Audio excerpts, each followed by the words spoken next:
yang telah menyelamatkan kita dari kejahiliahan. Perlu kami informasikan bahwa acara webinar ini terlaksana atas kerjasama antara Dirjen GTK Madrasah Universitas Muhammadiyah Sukabumi dan KPMB. Baik, untuk mengefektifkan waktu, saya akan membacakan susunan acara di siang hari ini. Pertama, pembukaan. Kedua, pembacaan tata tertib webinar. Ketiga, pretest. Keempat, pemberian materi. Kelima, diskusi dan presentasi. Keenam, post-test. Ketujuh, closing statement dari narasumber. Kemudian tutup. Baik Bapak Ibu guru hebat yang berada di seluruh Nusantara, marilah kita buka acara webinar dengan tema bakteri dan archaea dengan pembacaan basmalah bersama-sama. Bismillahirrahmanirrahim. Baik, untuk mengefektifkan waktu, acara saya serahkan kepada Ibu Moderator yang akan memandu kegiatan webinar di siang hari ini. Kepada Ibu Yuliati Hasanah dari Madrasah Aliyah Negeri 2 Semarang, disilakan. Terima kasih kepada Ibu Heti atas waktu yang diberikan kepada saya untuk memandu jalannya webinar pada siang hari ini. Selamat datang kami ucapkan kepada Bapak Ibu hebat peserta webinar nasional pendalaman materi biologi yang alhamdulillah pada hari ini sampai pada materi ketiga dengan tema bakteria dan archaea. Bismillahirrahmanirrahim. Assalamualaikum warahmatullahi wabarakatuh. Waalaikumsalam warahmatullahi wabarakatuh. Kepada yang kami hormati Ibu Jujun Ratnasari SSI MSI selaku narasumber webinar nasional pendalaman materi biologi pada siang hari ini, kepada Bapak Ibu hebat peserta webinar yang kami banggakan, tak lupa kepada Bapak Ibu panitia dari komunitas pendidik Madrasah Berbagi. Perkenalkan, saya Yuliati Hasanah dari Madrasah Aliyah Negeri 2 Semarang yang dalam beberapa waktu ke depan insya Allah akan memandu acara webinar nasional pada siang hari ini.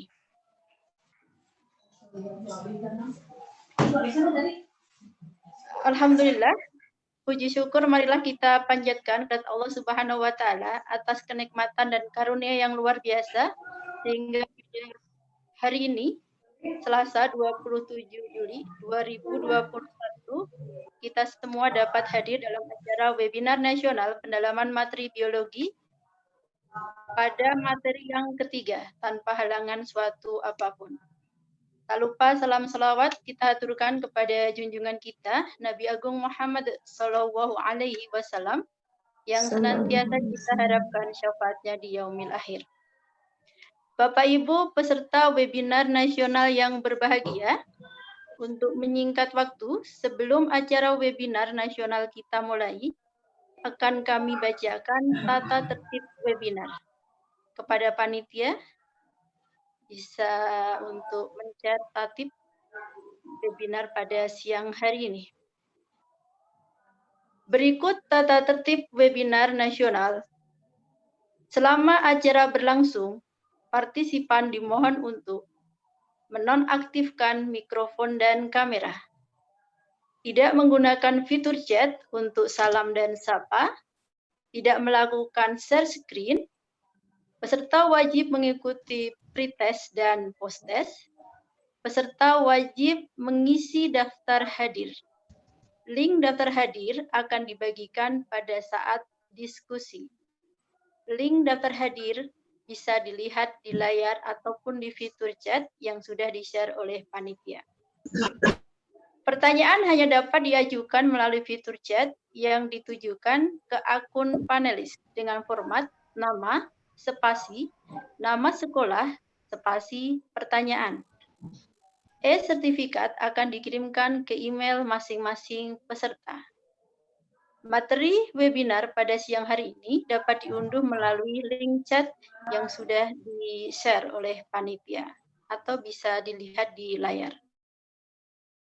Baik Bapak Ibu peserta webinar yang berbahagia, untuk pemanasan sebelum kita mengikuti pemaparan materi dari narasumber kita pada siang hari ini, kita laksanakan pretest terlebih dahulu. Untuk link pretest bisa dilihat di chat atau di layar. Untuk waktu pretest kurang lebih 5 menit. Silahkan bisa dimulai dari sekarang. Sebentar, Bun.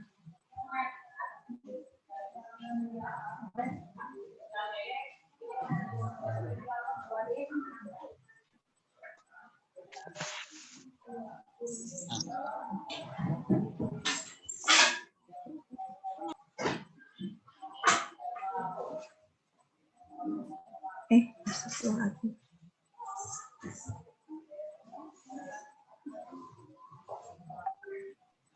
Ibu Titi, apakah sudah di-share? Sudah. Ya. Itu ada Siap. nomor peserta di Google Form yang dibuat pemateri. Silakan diisi nomor HP saja, nggak apa-apa lah, ya, supaya kita mempermudah identifikasinya. Ya, oke. Untuk nomor peserta diisi dengan nomor HP ya.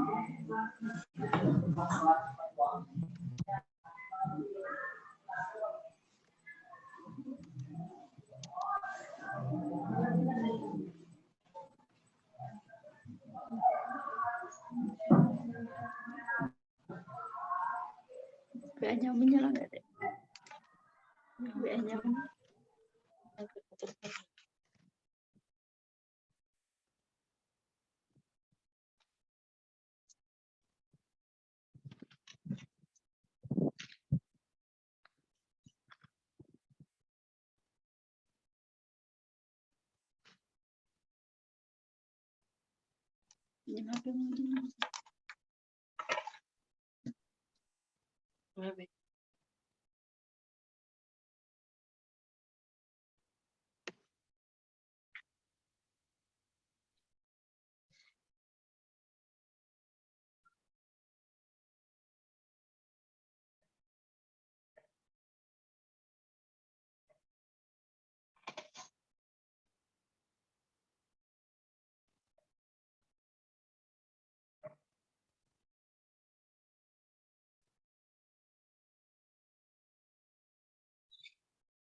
yang mungkin juga pada ya siapa kan itu lagi ya beda.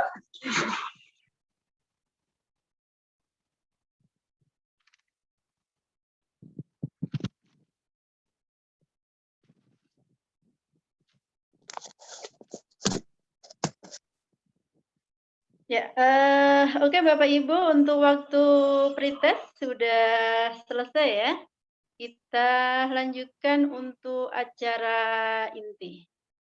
Bapak Ibu yang berbahagia, sampailah kita pada acara inti pemaparan materi yang akan disampaikan oleh Ibu Jujun SSI MSI dengan tema bakteria dan archaebakteria.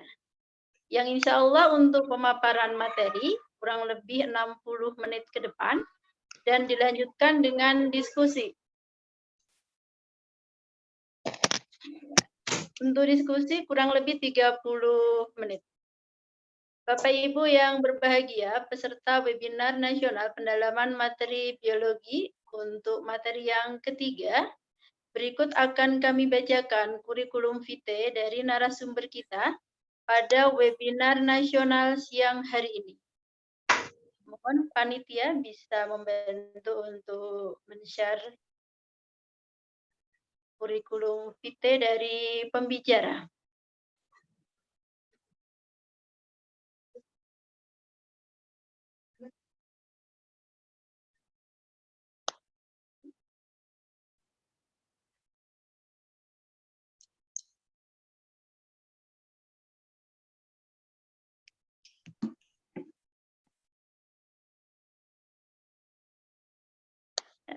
Mohon panitia untuk bisa men-share kurikulum vitae dari pembicara.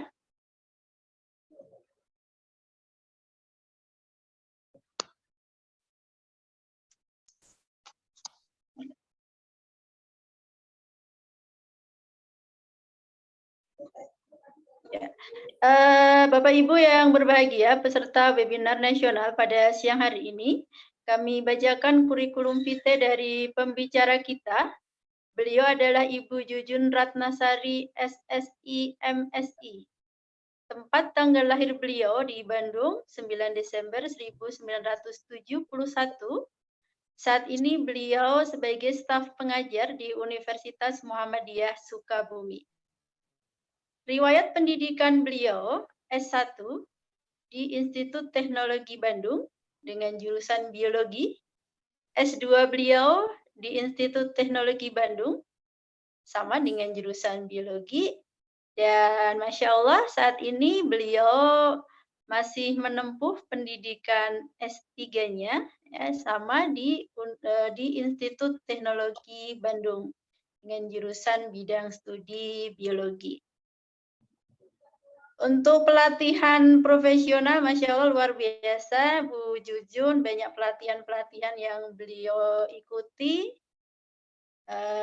Tahun 2003 beliau mengikuti Achievement Motivation Training UMI. Kemudian riwayat pendidikan yang pelatihan profesional yang terbaru sebagai asesor BAN SM Jawa Barat. Pengalaman jabatan, saat ini beliau menjabat sebagai sekretaris di program studi pendidikan biologi Fakultas Ilmu Pendidikan Universitas Muhammadiyah Sukabumi. Pengalaman mengajar beliau, Masya Allah berkaitan erat dengan materi yang akan disampaikan pada hari ini. Beliau mengajar di mikrobiologi dan parasitologi Universitas Muhammadiyah Sukabumi, kemudian juga mata kuliah mikrobiologi kelautan. Kemudian untuk saat ini beliau mengajar di mata kuliah ilmu gizi tahun 2018 sampai sekarang. Dan banyak pengalaman-pengalaman penelitian beliau dari tahun 2007 sampai 2020, ini yang terakhir ya Ibu ya. Pengalaman penelitian di profil akumulasi Cryptobrachytonchi pada daun Cryptocarya. Banyak sekali karya tulis ilmiah yang sudah terbit dari beliau di beberapa jurnal nasional maupun internasional. Dan saat ini beliau aktif di Himpunan Pendidik dan Peneliti Biologi Indonesia, HPPBI. Ya, itu sekilas kurikulum vitae dari Ibu Jujun selaku narasumber kita pada siang hari ini. Tanpa berpanjang kalam kepada Ibu Jujun, waktu kami silahkan. Silahkan Ibu. Ya, terima kasih Bu Yuliani sudah memperkenalkan saya. Bismillahirrahmanirrahim. Assalamualaikum warahmatullahi wabarakatuh. Waalaikumsalam warahmatullahi wabarakatuh. Ya. Rabbi sholli sadri wa yassirli amri wahlul 'uqdatam min lisani yafqahu qawli. Salam kenal Bapak Ibu sekalian, Bapak Ibu hebat. Alhamdulillah kita bisa bertemu ya di acara ini walaupun hanya di dunia maya ya. Izin share untuk PPT-nya. Pada hari ini saya diberi amanah untuk sharing tentang arkai dan bakteri ya. Mohon maaf sudah terlihat mungkin? Sudah Ibu. Ya, terima kasih ya. Archaea dan bakteria ini mungkin Bapak Ibu sudah tidak asing lagi ya. Ini adalah dua mikroorganisme yang menduduki tingkatan klasifikasi yang paling rendah. Kenapa paling rendah ya, nanti kita lihat. Dan kalau saya biasanya menyebutnya itu goib ya. Kenapa? Karena goib, karena tidak bisa kita lihat secara langsung. Ya, tidak bisa kita lihat secara langsung. Kita kalau ingin mengetahuinya itu harus menggunakan alat yaitu mikroskop. Ya, dan juga ini goibnya beda dengan goib jin dan malaikat ya. Goib di sini ya karena tadi ukurannya kecil, tidak bisa langsung kita lihat, harus menggunakan alat dan sebagainya. Nah, mikroorganisme yang kecil ini, yang goib dalam tanda kutip, ini sudah diciptakan dari Allah dari awal permulaan bumi ya, seperti sudah dicantumkan di dalam Al-Quran. Saya ada dua kutip ayat Quran yang menyitir tentang makhluk yang kita sebut archaea dan bakteri walaupun tidak secara eksplisit disebutkan, yaitu Quran surat An-Nahl ayat 8 dan Al-Baqarah ayat 26. Saya highlight di dalam Quran surat An-Nahl itu, dan dia telah menciptakan kuda, bagal, dan keledai atau menungganginya dan menjadikan perhiasan. Dan Allah menciptakan apa yang tidak kamu ketahui. Tentu saja kita tidak akan mengetahuinya karena ukurannya sangat kecil. Ya. Kemudian di Al-Quran ayat surat Al-Baqarah ayat 26, sesungguhnya Allah tiada segan membuat perumpamaan berupa nyamuk atau yang lebih rendah dari itu. Nyamuk sudah kecil, ada lagi ternyata makhluk yang sangat kecil sehingga kita tidak bisa lihat. Dan kalau ingin melihatnya kita harus menggunakan alat yang kita sebut mikroskop, dan mikroskop juga ini baru ditemukan oleh Anthony van Leeuwenhoek itu sekitar abad pertengahan ya. Jadi baru kita bisa melihat yang kita sebut sebagai archaea bakteri. Nah, archaea dan bakteri ini karena ukurannya sangat kecil, ini sekitar 0,1 sampai maksimal 5 mikron ya. Kalau bakteri ini sampai 5 mikron, kalau archaea yang paling besar itu ada sampai 10 mikron. Oleh karena itu, kedua mikroorganisme ini kita sebut sebagai mikroba ya. Karena ukurannya yang kecil, ukurannya dalam mikron. Nah, kalau melihat dari sistem klasifikasi makhluk hidup, di sini ada beberapa klasifikasi yang digunakan oleh para ahli di biologi. Yang paling lama kita menggunakan itu adalah sistem klasifikasi Whittaker tahun 69, di mana bakteri dan archaea ini disatukan dalam satu kingdom yaitu Monera. Tapi seiring dengan perkembangan ilmu pengetahuan di sini tahun 90 Monera ini dibagi dua menjadi dua domain yaitu bakteri dan archaea, dan satu domain lagi yang besar yang mencakup sebelumnya itu adalah protista, fungi, plantae dan animalia sebagai eukaryota. Wusse tahun 90 ini mengelompokkan tiga domain ini berdasarkan tipe selnya ya. Kemudian tahun 98 juga di sini bakteri dan archaea disatukan lagi menjadi satu kingdom. Demikian juga eukaryot di dipisahkan lagi ya menjadi beberapa kingdom sampai akhirnya di 2015 bakteria di kingdom Kakalier dan Smith ini dipisahkan lagi menjadi kingdom bakteria dan archaea. Walaupun untuk klasifikasi Ruggiero ini sampai sekarang ini masih belum ada konsensus bersama bahwa ini yang akan digunakan. Jadi apapun yang digunakan klasifikasinya, kalau melihat dari semua klasifikasi ini, bakteri dan archaea ini menduduki tingkatan yang paling sederhana, yang paling rendah di antara makhluk hidup lainnya. Mengapa? Nah, kalau melihat dari sistem klasifikasi dan kladogram dari WUSE tahun 90 di sini yang berdasarkan pengklasifikasiannya ini berdasarkan tipe sel, archaea itu ada posisinya di antara bakteri dan eukariota.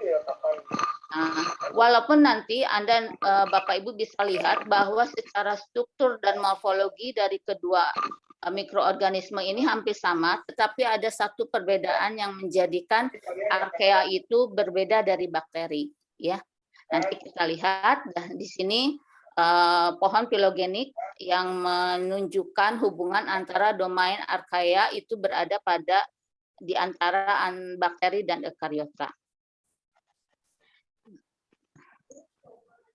Nah, kalau melihat dari tipe sel ya, jadi kalau melihat dari klasifikasi WUSE tahun 90 bahwa makhluk hidup itu dibagi menjadi 3 domain, yaitu archaea, bakteria, dan eukariota.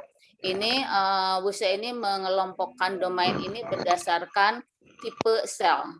Tipe sel ini ada 2 macam, Bapak Ibu ya, mungkin sudah mengetahuinya sebelumnya. Ada prokariota, ada eukariota.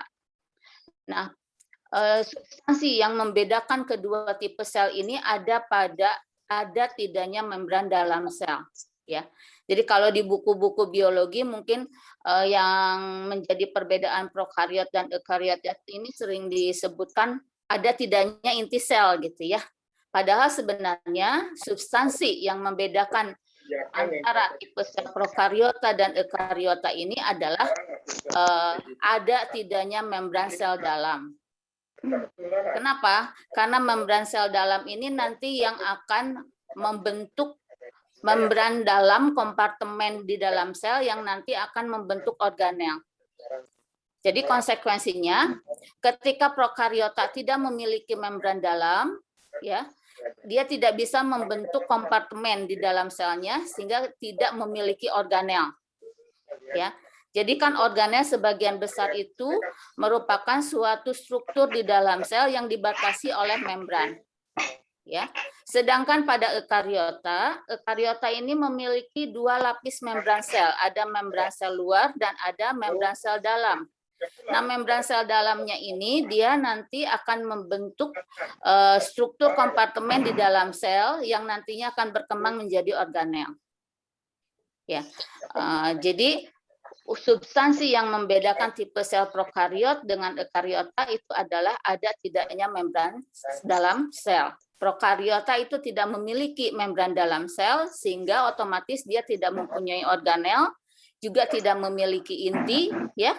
Kemudian eukariot ini tidak memiliki membran dalam sel sehingga otomatis dia bisa membentuk organel, ya, membentuk kompartemen di dalam sel. Nah, itu perbedaan utamanya. Nah, prokariota ini di dalamnya ada bakteri dan archaea bakteri. Ya. Ada archaea bakteri. Di kedua mikroorganisme ini atau organisme ini memiliki kesamaannya karena dia sama-sama prokariot. Nah, bakteri ini memiliki 23 filum, sedangkan archaea memiliki 2 filum. Jadi kalau melihat dari jumlah ya, jumlah keluarganya, jumlah filumnya, bakteri ini lebih banyak daripada archaea. Nah, kemudian eukariota ini nanti menjadi cikal bakal dari hewan-hewan yang memiliki selnya adalah eukariot, di antaranya adalah fungi, Protista, Animalia, dan Plantae. Ya, jadi bakteri dan archaea ini adalah prokariot, yang dimana perbedaan antara prokariot dan eukariota adalah substansinya ada pada tidaknya membran dalam sel, ada tidaknya membran dalam sel. Ya, selanjutnya ini perbedaan antara archaea dan bakteri. Ya, ini kita lihat di sini yang paling substansif untuk membedakan antara archaea dan bakteri itu adalah komponen yang menyusun dinding sel, kemudian membran sel, struktur gen, metabolisme, ya, kemudian ada tidaknya RNA polimerase. Nah, kalau dilihat di sini dari karakteristik membran sel, ya, kalau pada archaea ini membran selnya ini lipid, komponennya lipid dengan ikatan ether, tapi kalau pada bakteria ini ester. Sedangkan pada eukaria ini lipid dengan ikatan ester. Jadi mirip ya dengan bakteria. Kemudian kalau pada dinding sel, kalau archaea ini memiliki komponen utama dinding selnya itu adalah pseudopeptidoglikan dan glikoprotein. Ya. Kemudian bakteria peptidoglikan dan asam tekoat. Ya. Ini komponen dinding sel ini nanti akan berpengaruh terhadap daya tahan daripada archaea dan bakteria terhadap kondisi lingkungan tempat dia hidup atau habitatnya. Kalau untuk struktur gen ini hampir sama antara archaea dan bakteria, ya, kromosomnya melingkar. Nah, biasanya akan terkumpul di dalam nukleoid. Kemudian di sini translasi dan transkripsinya yang berbeda. Kalau pada archaea, translasi dan transkripsinya ini mirip dengan eukariot atau eukaria. Tapi kalau pada bakteria, ini translasi dan transkripsinya ini unik, termasuk ke dalam translasi dan transkripsi yang sederhana. Kemudian untuk metabolismenya, nah di sini yang mencirikan archaea berbeda dengan bakteri adalah archaea mampu melakukan metanogenesis. Ya, metanogenesis ini adalah suatu metabolisme kompleks, ya, menggunakan CO2 sebagai bahan baku utamanya dan menghasilkan metanol atau gas metan. Ya, tapi kalau pada bakteria ini tidak mampu dia melakukan metabolisme untuk menghasilkan gas metan atau melakukan metanogenesis. Paling bakteria ini hanya fotosintesis, ya, itu pun kalau pada cyanobacteria, kemudian melakukan respirasi aerobik, anaerobik, ya. Walaupun nanti di archaea ini untuk metabolisme anaerobik dan aerobik dia juga mampu melakukan. Kemudian di sini yang mencirikan perbedaan antara archaea dan bakteria selanjutnya adalah ada tidaknya RNA polimerase. Ya, RNA polimerase ini adalah enzim yang membantu proses pembentukan protein di dalam sel, ya, pembentukan polimer protein di dalam sel pada saat translasi. Kalau pada archaea ini banyak, kalau pada bakteria ini satu saja. Ya, sehingga kalau dilihat dari beberapa karakteristik archaea, ya, dibandingkan dengan bakteria, archaea ini lebih mirip ke eukaria, ya, untuk ciri-ciri dan karakteristiknya. Sehingga tadi di dalam filogeniknya archaea itu berada di posisi antara bakteria dengan eukaria, ya, posisinya. Nah, ini untuk habitat dari archaea dan bakteri. Ini habitatnya itu hampir di semua tempat ada, ya. Terutama kalau archaea ini mampu dia bertahan hidup di habitat yang ekstrim, ya. Ada ekstremofilik, jadi pada suhu tinggi, pada kondisi garam tinggi, ya. Pada kondisi suhu rendah, suhu tinggi ini sangat bertahan, ya, jadi mampu bertahan untuk archaea ini di habitat yang ekstrim. Beda dengan bakteri. Bakteri ada di mana-mana tetapi memiliki preferensi dari kondisi lingkungan yang terbatas dibandingkan dengan archaea. Ya, ini ciri-ciri Archaebacteria atau bakteri purba ya. Kenapa di sini Archaebacteria? Karena di awal ini Archaebacteria ini bersatu ya dalam Monera sehingga dikatakan Archaebacteria atau bakteri purba. Nah, bakteri purba ini berbeda dengan bakteri yang sekarang. Di sini cirinya memiliki ukuran yang kecil, hanya 0,1 mikron sampai kurang lebih 15 mikron yang paling besar ya. Kemudian metabolisme energinya dapat membentuk gas metan dengan cara mereduksi karbon dioksida, kemudian bisa melakukan metabolisme anaerobik maupun kemosintetik ya. Dinding selnya tidak mengandung peptidoglikan, namun membran plasmanya mengandung lipid dan hidup di lingkungan ekstrim.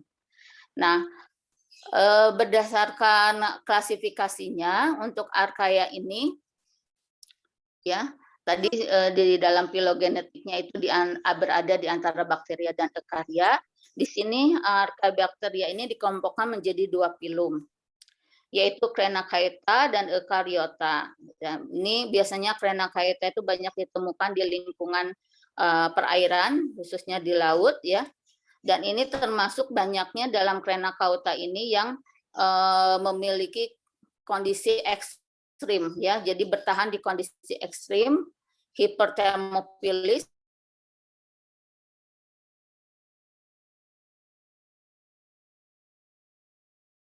dia termoasidofilis itu pada kondisi asam yang sangat tinggi.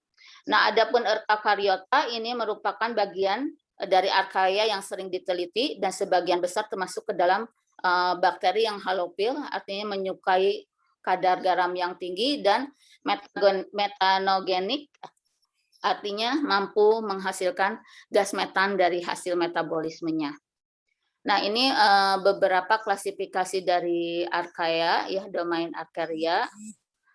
Ada 2 filum, kemudian nanti dari filum itu dibagi menjadi beberapa kelas, ordo, dan familia. Mungkin saya tidak akan menyebutkan satu-satu ya. Nah, kita lanjut saja.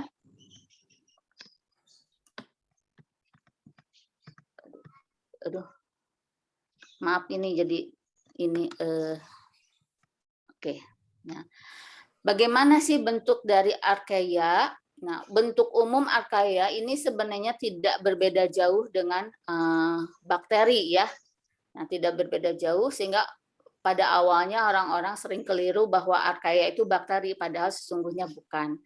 Nah, jadi bentuk umumnya itu seperti bakteri memang ya, ada yang bentuk kokus atau bulat, bacillus ya berupa batang. Cuma di sini pada Archaea ini ada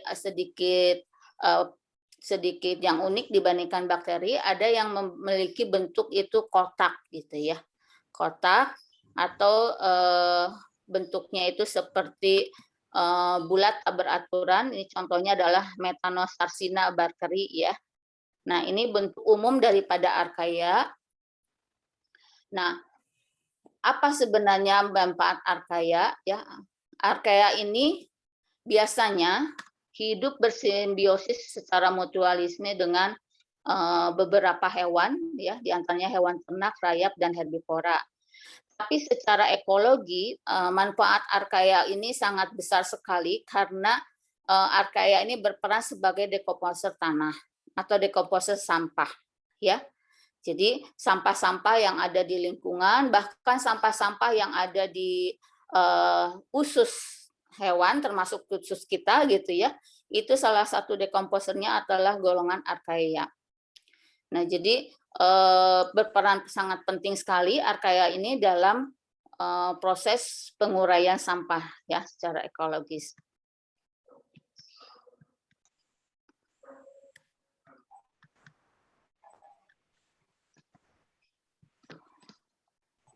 Maaf ini agak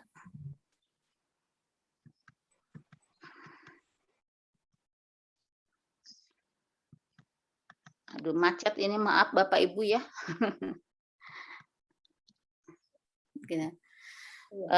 Baiklah kita lanjutkan mungkin ya sambil ini saya kurang tahu ini.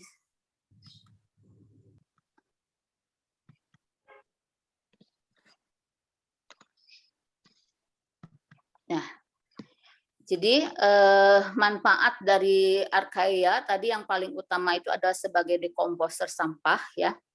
Nah, dalam proses dekomposer sampah ini atau pembusukan sampah, penguraian sampah, ini Archaea ini bisa berperan melakukan metabolisme secara aerob maupun anaerob ya. Salah satunya adalah dalam proses penguraian sampah ini adalah zat yang dihasilkan ya, yaitu diantaranya adalah gas metan, kemudian CO2 atau sulfur. Ini yang paling berperan dalam proses penguraian sampah, yaitu produk utama yang dihasilkan dari penguraian sampah. Nah, metan ini dihasilkan dari proses metabolisme Archaea secara anaerobik ya, anaerobik ya. Di sini ada beberapa gambar bulat-bulat berwarna itu adalah beberapa contoh daripada jenis Archaea yang bisa melakukan metanogenesis tadi ya.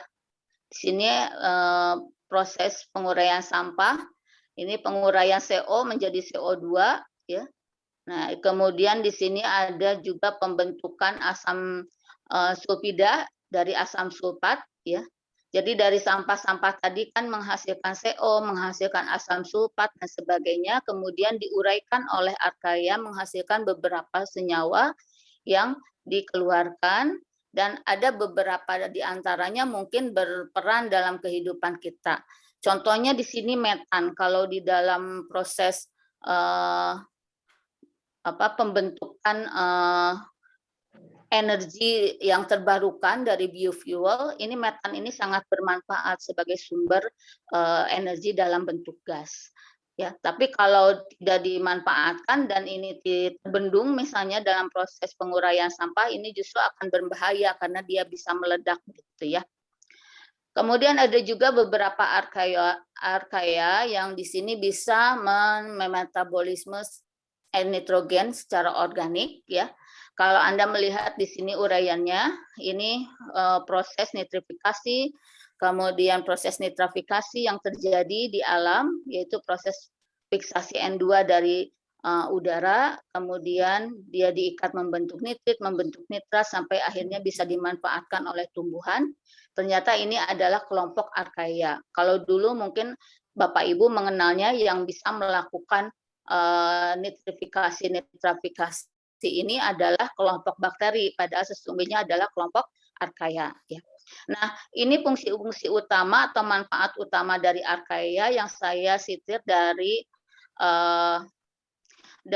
jurnalnya Bakter tahun 2021, yaitu jurnal yang terbaru, di mana penelitian tentang Archaea ini tidak banyak ya, karena dahulunya itu disatukan dengan bakteri, jadi lebih ke arah bakteri penelitiannya. Dalam kurun waktu 5 tahun ini hanya beberapa tentang Archaea, dan yang terbaru ini adalah dari Becker. Becker ini juga mengelompokkan Archaea ini dibedakan dari bakteri berdasarkan genomnya. Jadi pengelompokan Becker ini sudah sangat detail sekali berdasarkan genom. Jadi kelas-kelas kemudian spesies Archaea yang dikelompokkan oleh Becker ini sudah sangat spesifik. Nah, ini beberapa contoh metabolisme yang dilakukan oleh Archaea, yaitu kita sebut metanogenesis dan sulfurisasi, di mana di sini metanogenesis adalah reduksi dari CO2 ya, menghasilkan gas metan. Kemudian sulfurisasi adalah pembentukan sulfida dari asam sulfat. Dan ini beberapa Archaea yang bisa berperan dalam metanogenesis dan sulfurisasi, diantaranya Methanococcus janasi, Methanococcus sarcina, dan Methanomicrobium. Nah, selanjutnya adalah bakteri. Bapak Ibu mungkin sudah mengenal struktur umum daripada bakteri, ya. Morfologinya memang hampir sama dengan Archaea tadi, tetapi tadi ada perbedaan pada komponen dinding selnya, ya. Nah, secara umum bakteri ini sama dengan Archaea, termasuk prokariota, ya. Dia memiliki dinding sel juga membran sel, tetapi karena dia termasuk prokariota, dia di dalam selnya itu tidak memiliki yang kita sebut organel, ya. Nah, tidak memiliki organel. Tapi ini ada ribosom. Ribosom itu organel, tapi organel tidak bermembran masuknya, ya. Nah, kemudian di sini ada plasmid, ya, DNA yang melingkar bentuknya, dan ini biasanya plasmid ini yang paling banyak direkayasa untuk pengembangan bioteknologi, ya, karena plasmid ini sangat mudah sekali diisolasi, kemudian sangat mudah diperbanyak menggunakan bakteri inangnya, dan ini hasil daripada rekayasanya ini akan lebih cepat dihasilkan ketika merekayasa plasmid. Kemudian ini ada nukleoid, yaitu kumpulan daripada DNA pada bakteri. Pada archaea juga sama, ada nukleoid, ya, karena termasuk prokariota. Nah, ini nukleoid ini tidak memiliki membran, sehingga kita kategorikan, ya, umumnya bahwa prokariota itu tidak memiliki membran inti. Nah, di sini sebenarnya, ya. Itu, jadi ini beberapa komponen penyusun daripada bakteri. Ukuran bakteri ini rata-rata sekitar 0,5 sampai 1 mikron, ya, yang paling banyak 5 mikron, yang paling besar, dan paling kecil itu mikroplasma hanya sekitar 0,1 sampai 0,3 mikron saja. Nah, untuk bakteri ini biasanya memiliki bentuk yang sederhana, ya, kalau kita lihat, ya, dan ini juga tidak berbeda jauh dengan archaea. Ada bentuk kokus, bentuk bacillus, dan bentuk lainnya diantaranya adalah vibrio, spirillum, gitu, ya, dan spirochaeta. Dan nanti juga pada bakteri ini memiliki beberapa alat yang akan membantu motilitas atau pergerakannya, biasanya kita sebut sebagai flagel atau villi, ya. Nah, untuk bentuk dasar dari bakteri ini bentuk bulat, basil dan yang lainnya, tapi nanti ketika dalam kondisi bersosialisasi, bakteri ini akan membentuk kumpulan atau kelompok, ya. Nah, kalau misalnya kelompoknya dua kokus bergabung, kita sebut diplococcus atau diplococi, ya, di sini. Ada juga yang membentuk rantai, kita sebut streptococcus. Kalau bacillus dasarnya kita sebut streptobacil, ya. Kemudian ada juga yang membentuk kelompok seperti buah anggur, kita sebut staphylococcus, ya. Kalau misalnya 4 kita sebut tetrad, kalau misalnya berdelapan membentuk kubus kita sebut sarsina. Dan ini ada beberapa contohnya yang termasuk diplococcus, contohnya streptococcus pneumonia dan seterusnya, ya. Nah, ini adalah beberapa contoh gambar tentang bakteri. Ini gambarnya ada yang real, artinya yang real itu kita lihat menggunakan mikroskop elektron, ya, secara SEM. Ada yang kalau yang ini ada imajinasi, ya. Jadi karya. Nah, pengelompokan bakteri ini ada beberapa kelompok, ya, berdasarkan 5 macam kelompok. Yang pertama kelompok bakteri berdasarkan bentuk, yang kedua berdasarkan struktur dinding sel, yang berdasarkan suhu, yang keempat berdasarkan kebutuhan oksigen, dan berdasarkan alat gerak. Nah, ini pengelompokan bakteri berdasarkan bentuk, kemudian metabolismenya, ya, kemudian berdasarkan alat geraknya. Nah, yang pertama adalah berdasarkan bentuk, tadi sudah disinggung bahwa kelompok bakteri ini ada yang bentuknya kokus, basil, kemudian vibrio, dan spirum atau spirillum atau spiral, ya. Kalau dia berkelompok, ada yang membentuk gerombolan, kita sebut staphylococcus. Kalau membentuk rantai, kita sebut sebagai strepto, ya. Nah, di sini saya contohkan staphylococcus, ya, bentuknya bergerombol. Contohnya adalah Staphylococcus aureus. Ini adalah bakteri, ya, atau mikroba yang paling umum ada pada tubuh kita, ya. Pada kulit kita, pada bagian dalam tubuh kita. Kalau jumlahnya ini normal, sebagai flora normal, ini tidak akan menjadi masalah bagi kita. Tapi kalau jumlahnya berlebih, ini yang nanti biasanya menyebabkan infeksi kalau kita luka, ya, menyebabkan infeksi. Kemudian Streptococcus pneumonia bentuknya seperti rantai bulat-bulat, bentuk rantai tasbih, ya. Nah, ini yang menyebabkan penyakit pneumonia atau paru-paru basah. Kemudian ada juga contoh Streptococcus adalah Neisseria meningitis yang menyebabkan penyakit meningitis pada radang selaput otak, ya. Nah, kemudian ada yang Bacillus, ya. Bacillus ada yang tanpa alat gerak, ada yang memiliki alat gerak, ada juga yang membentuk rantai yang kita sebut Streptobacil. Contoh Bacillus ini diantaranya Escherichia coli, ini mungkin yang paling umum Bapak Ibu kenal, ya. Ada juga di tubuh kita sehari-hari, ya. Kemudian Salmonella typhosa, ini adalah yang patogen penyebab tipus. Ini biasanya sangat aktif bergerak pada perairan atau tanah basah, dan perairan bisa mencemari makanan atau minuman, ya. Sehingga kalau kita mengkonsumsi makanan minuman yang tercemar salmonella, itu biasanya penyakitnya kita sebut tipus. Kemudian ada Mycobacterium tuberculosis, penyebab TBC, kemudian Mycobacteria typhimurium, dan Shigella. Shigella ini juga sama menyebabkan tifus, ya. Kemudian ada Vibrio, ya, jadi bentuknya yang lain itu ada Vibrio seperti koma. Contohnya yang paling umum adalah Vibrio cholera, jadi penyakit kolera disebabkan oleh bakteri ini. Kemudian ada yang membentuknya seperti spiral, ya, atau kita sebut spirillum. Contohnya di sini adalah Treponema pallidum, ini yang menyebabkan kencing nanah, ya, atau gonore, ya. Nah, yang kedua adalah klasifikasi berdasarkan karakter dinding sel, ada 2 macam, yaitu gram positif dan gram negatif. Nah, ini klasifikasi ini biasanya yang digunakan di dunia medis atau di dunia kedokteran, ya, dunia biologi, untuk membedakan 2 jenis bakteri. Itu umumnya digunakannya adalah berdasarkan karakter dinding sel, yaitu berdasarkan pewarnaan gram.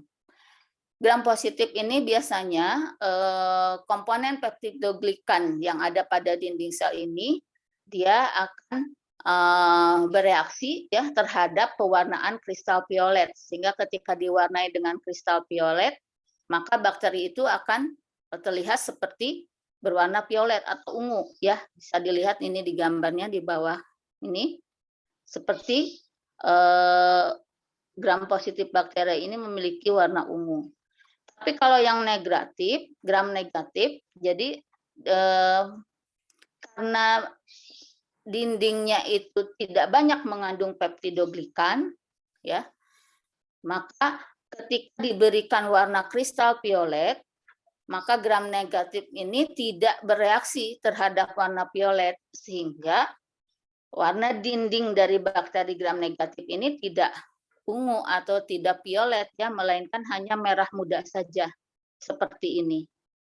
Nah, ini biasanya pewarnaan gram ini dijadikan identifikasi pertama untuk membedakan bakteri, ya. Nah, membedakan dari apanya? Membedakan apakah bakteri itu patogen atau non patogen. Biasanya dilihatnya pertama kali untuk identifikasi adalah melalui pewarnaan gram. Nah, di sini untuk pewarnaan gramnya itu menggunakan beberapa treatment, ya. Yang pertama adalah fiksasi dengan kristal violet, kemudian menggunakan pewarnaan iodin, kemudian dekolorisasi, dan pewarnaan terakhir adalah dengan safranin. Safranin itu berwarna merah, sehingga ketika yang gram negatif ini tidak berespon terhadap kristal violet, dia akan lebih menyerap safranin, sehingga di hasil akhir pewarnaan gram ini yang bakteri gram negatif akan lebih berwarna merah dibandingkan bakteri yang bergram positif. Ini contohnya gram positif bakteria dan gram negatif bakteria. Jadi kenapa berespon terhadap kristal violet lebih kuat untuk gram positif bakteria, karena pada bagian luar dari dinding sel bakteri ini lebih banyak mengandung peptidoglikan dibandingkan yang gram negatif bakteria. Nah, yang paling luarnya pada gram negatif bakteria ini lebih banyak lipopolisakarida ya, sedangkan peptidoglikannya itu hanya sedikit di bagian dalam sehingga tidak berespon terhadap kristal violet. Ini beberapa contoh bakteri yang termasuk gram negatif dan gram positif. Nah, umumnya yang termasuk gram negatif ini adalah bakteri yang patogen, artinya menyebabkan penyakit baik pada tumbuhan, pada hewan maupun pada manusia. Nah, beberapa genus diantaranya adalah Salmonella, kemudian spesies Escherichia coli, genus Shigella, dan seterusnya ya. Nah, ini beberapa gram negatif yang umumnya patogen, ya, sedangkan ini contoh dari beberapa bakteri gram positif. Ada juga yang patogen, tapi lebih banyak yang apatogen untuk yang bakteri gram positif. Nah, ini beberapa skema dari gambar bakteri ya. Nah, ini yang patogen. Anda bisa lihat dari warnanya ini mana yang termasuk gram positif, mana yang termasuk gram negatif. Makanya pewarnaan gram ini seringkali dijadikan sebagai identifikasi bakteri pertama ya untuk identifikasi. Kemudian untuk yang ketiga, klasifikasi berdasarkan suhu. Jadi kesukaan bakteri tentang suhu, preferensi terhadap suhu. Ada yang bisa hidup di sekitar suhu 41 sampai 122 derajat Celcius. Kita sebut bakteri tersebut kelompok termofilik.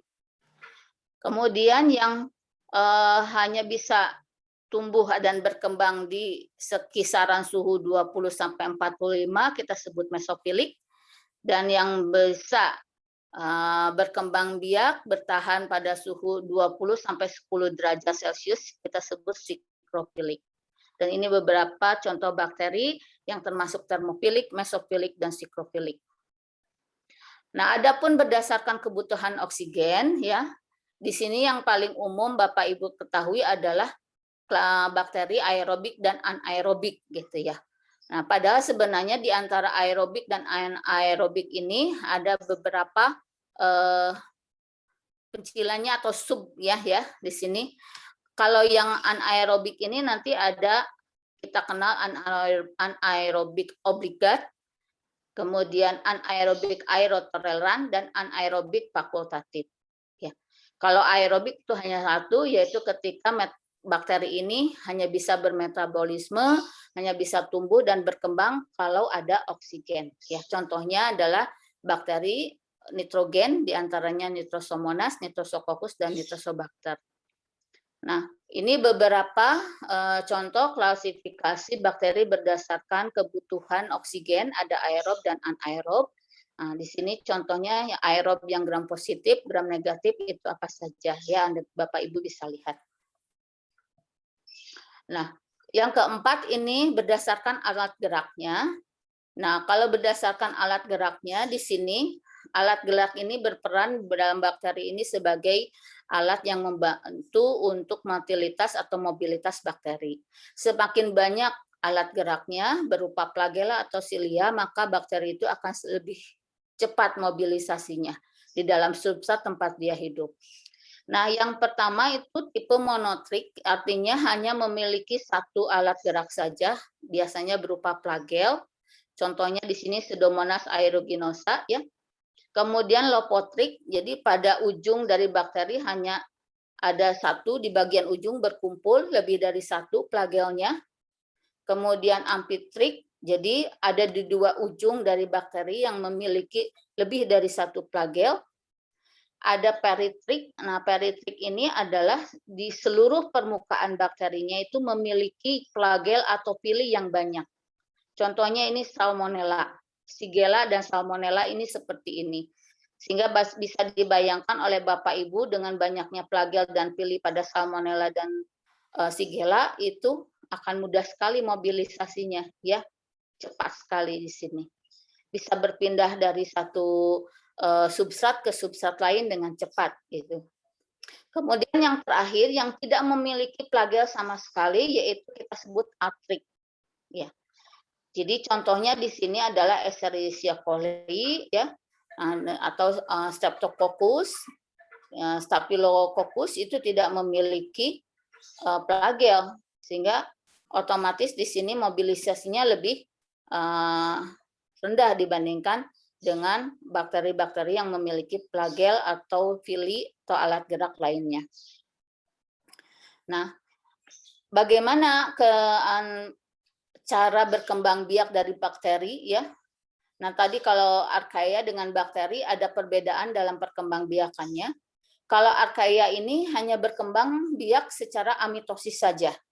Artinya hanya membelah secara biner ya, dari 1 jadi 2, 2 jadi 4 dan seterusnya. Sedangkan bakteri itu selain bisa melakukan pembelahan biner atau amitosis, dia juga bisa melakukan reproduksi secara seksual, yaitu konjugasi. Konjugasi ini adalah penyatuan materi inti dari 2 jenis bakteri yang berbeda. Kemudian nanti setelah terjadi peleburan dari kedua inti bakteri yang berbeda itu, maka bakteri itu akan membelah.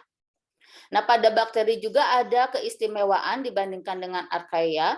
Pada bakteri, kalau dalam kondisi lingkungan yang tidak menguntungkan, ya, dia bisa bertahan dan bisa berkembang biak dengan cara membentuk tunas. Ada juga dengan cara membentuk endospora dan exospora. Ya. Tapi kalau pada Archaea tidak. Kenapa? Karena tadi Archaea ini sangat bertahan terhadap kondisi ekstrim, sedangkan bakteri tidak. Oleh karena itu, bakteri ketika melaksanakan reproduksinya dalam kondisi lingkungan yang tidak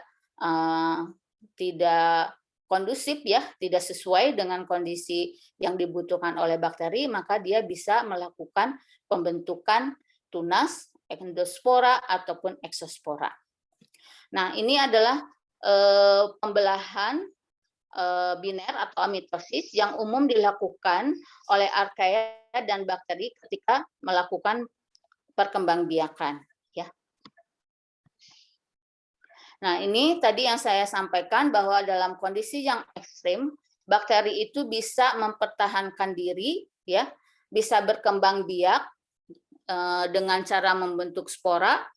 Nah, mempertahankan diri dari lingkungan yang ekstrim juga dia bisa dengan cara membentuk kapsul dan selongsong. Ya, contohnya di sini ada kapsul, ya. Ini contohnya pada Streptococcus. Ini kapsul ini berupa lapisan lendir, ya. Ini biasanya komponennya adalah lipopolisakarida atau lipoprotein yang berupa lendir yang meliputi sel, ya, seperti ini, melingkupi sel, dan umumnya berfungsi sebagai pelindung dan juga sebagai gudang makanan sebenarnya ya bagi sel bakteri ini. Contohnya adalah Pneumococcus. Nah, ada juga sebenarnya kapsul ini atau lapisan lendir ini bukan sebagai gudang makanan, tetapi justru sebagai buangan hasil metabolisme daripada bakteri. Dikeluarkan, kemudian diakumulasikan di bagian luar bakteri, memang fungsinya sebagai pelindung, tapi bagi kita, bagi manusia, biasanya itu dimanfaatkan sebagai sumber pangan. Contohnya di sini adalah nata de coco. Nata de coco itu adalah polisakarida yang dibuang oleh bakterinya keluar dari tubuh bakteri, jadi dikeluarkan ke media. Kemudian dia tertimbun banyak, membentuk polimer yang cukup banyak, dan kita sebut sebagai nata de coco, dan bagi manusia itu sebagai sumber makanan ya, sebagai sumber karbohidrat atau polisakarida. Tapi bagi bakterinya itu sendiri itu adalah buangan gitu. Kemudian selongsong, ya, selongsong ini biasanya berbeda dengan kapsul. Selongsong ini biasanya berupa lapisan senyawa logam yang tidak larut. Kalau kapsul tadi berupa senyawa polisakarida atau lipopolisakarida, kalau selongsong ini biasanya lapisan berupa logam yang tidak larut di dalam sel, kemudian diekstrasikan keluar dan membentuk lapisan seperti filamen. Ini untuk pelindung juga biasanya pada bakteri air tawar dan air asin, ya. Karena tadi tidak seperti Archaea, bakteri itu tidak bisa bertahan pada kondisi ekstrim, sehingga memerlukan pelindung, ya, kalau mau bisa tetap hidup pada kondisi ekstrim tersebut. Kemudian ini spora. Spora ini adalah salah satu alat perkembangbiakan daripada bakteri yang dibentuk ketika kondisi lingkungannya itu tidak kondusif untuk melakukan pembelahan diri. Ada yang eksospora, ada yang endospora. Eksospora ini adalah pembentukan tunas vegetatif di luar daripada sel. Ya, jadi kalau ini sel nanti akan membentuk bading keluar dari membran sel yang induknya. Nanti setelah matang maka bading ini akan terlepas. Ini yang kita sebut eksospora. Sedangkan endospora pembentukan badingnya itu ada di dalam. Seperti contoh di gambar ini, ya, membentuk bading atau tunas di dalam. Ketika dia sudah matang, nah dia nanti akan dikeluarkan. Nah, bedanya eksospora sampai endospora, endospora ini akan sangat lebih bertahan hidup di kondisi ekstrim. Contohnya bakteri yang Bacillus anthracis, ya. Bacillus anthracis ini kalau dia dalam bentuk endospora itu di dalam tanah tahan sampai 20 tahun.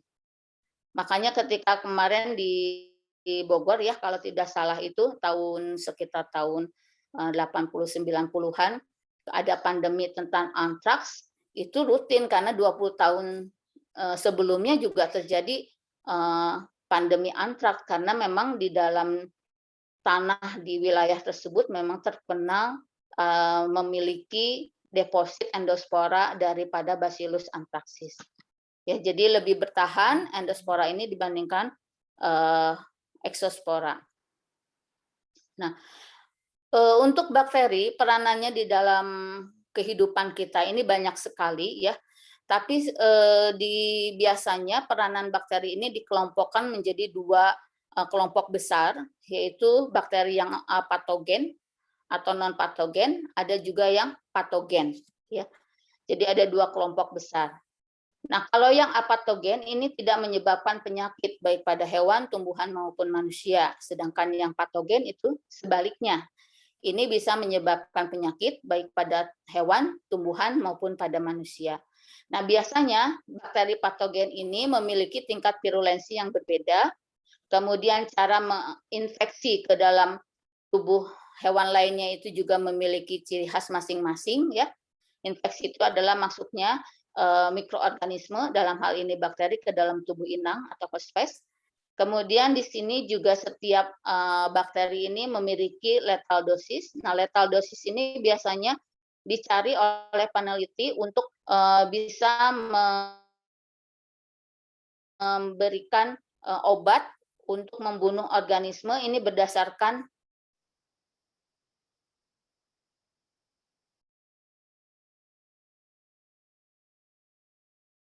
disebut lethal dosis. Nah, ini contoh virulensi daripada bakteri ya. Virulensi bakteri ini tingkatannya bisa dikategorikan berdasarkan beberapa faktor. Di antaranya adalah kemampuan transmisibilitas, artinya kemampuan dia untuk masuk ke dalam inang dari berbagai jalur ya, bisa melalui pernapasan, pencernaan dan sebagainya. Nah, biasanya kalau transmisibilitasnya ini tinggi, maka kategori bakteri tersebut termasuk memiliki virulensi tinggi, itu ya. Kemudian berdasarkan pelekatan daripada bakteri. Nah, pelekatan di sini kemampuan bakteri untuk bisa bertahan berada pada tubuh inang. Nah, biasanya ini dibantu oleh beberapa struktur yang khusus pada setiap bakteri supaya dia ketika masuk ke dalam tubuh inang dia bisa bertahan lama atau tidak bisa keluar dari tubuh inang ya. Contohnya di sini Escherichia coli, dia menggunakan pili untuk melekat pada permukaan sel inang sehingga ketika inang contohnya di sini melakukan defekasi, urinasi itu tidak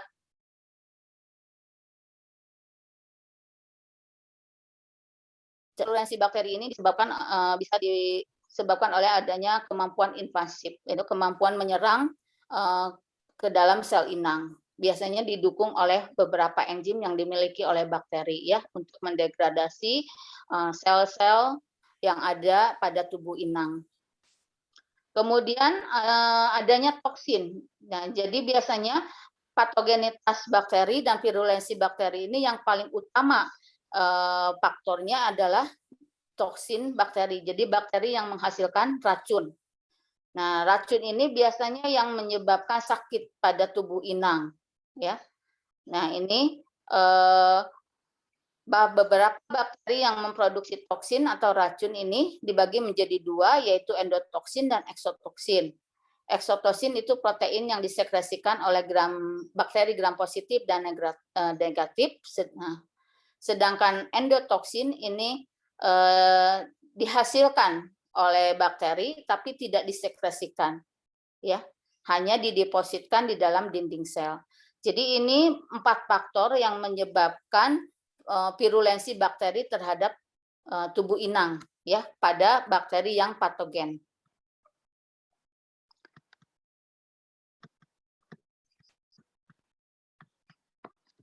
Oke. Mohon maaf ini.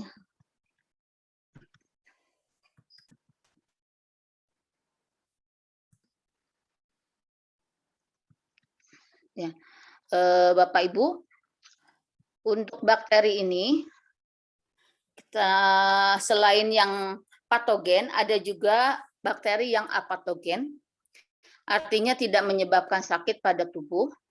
Bahkan beberapa di antaranya itu bermanfaat bagi kehidupan kita baik pada tumbuhan, hewan maupun manusia. Ada beberapa bakteri yang bermanfaat, di antaranya bakteri yang berperan dalam memproduksi dan pengolahan pangan. Di antaranya adalah... Maaf Ibu, pemaparan Ya. materi 7 menit lagi. Iya, terima kasih. Ya, ini maaf ininya PPT-nya mandek. Saya lanjutkan saja ya, walaupun PPT-nya tidak bisa jalan ya. Oke. Jadi tadi di antara bakteri yang apatogen, artinya tidak menyebabkan penyakit pada tubuh, bahkan justru membantu makhluk hidup lainnya, di antaranya hewan, manusia dan tumbuhan. Nah, salah satunya adalah bakteri yang bisa memaksimalkan produksi pangan menjadi makanan-makanan yang lebih bergizi. Contohnya adalah bakteri fermentasi. Mungkin ini Bapak Ibu sudah mengetahuinya ya, bakteri-bakteri yang berperan dalam proses pengolahan makanan menjadi makanan yang lebih bermanfaat, di antaranya adalah Lactobacillus bulgaricus misalnya ya, bakteri yang berperan pada pembuatan keju gitu ya, kefir dan sebagainya. Kemudian ada juga pada tanaman. Pada tanaman ini contohnya bakteri yang berperan positif itu adalah bakteri nitrogen ya. Jadi kalau tadi sebenarnya ini yang berperan pada bakteri nitrogen pada tumbuhan ini sebenarnya golongan Archaea tadi ya. Tapi umumnya masyarakat umum ini mengelompokkan bahwa bakteri nitrogen ini termasuk golongan bakteri, bukan Archaea itu ya.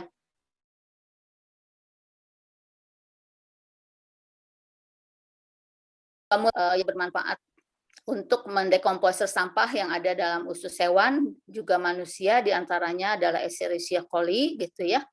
Atau ada juga di sini yang bermanfaat dalam proses dekomposer secara ekologis pengelolaan sampah ya.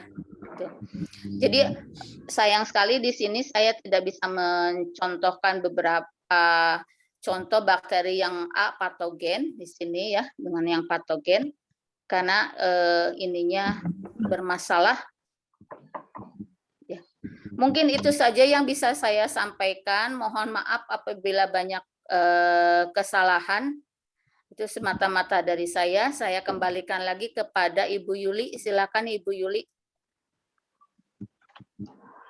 Ya, betul. Terima kasih Ibu atas pemaparan materinya yang luar biasa ya, bicara tentang bakteri. Keberadaannya tidak kita lihat, tapi peranannya luar biasa bagi kehidupan kita, Masya Allah. Oke, Bapak Ibu yang berbahagia, untuk selanjutnya kita langsung lanjut ke sesi diskusi dan tanya jawab.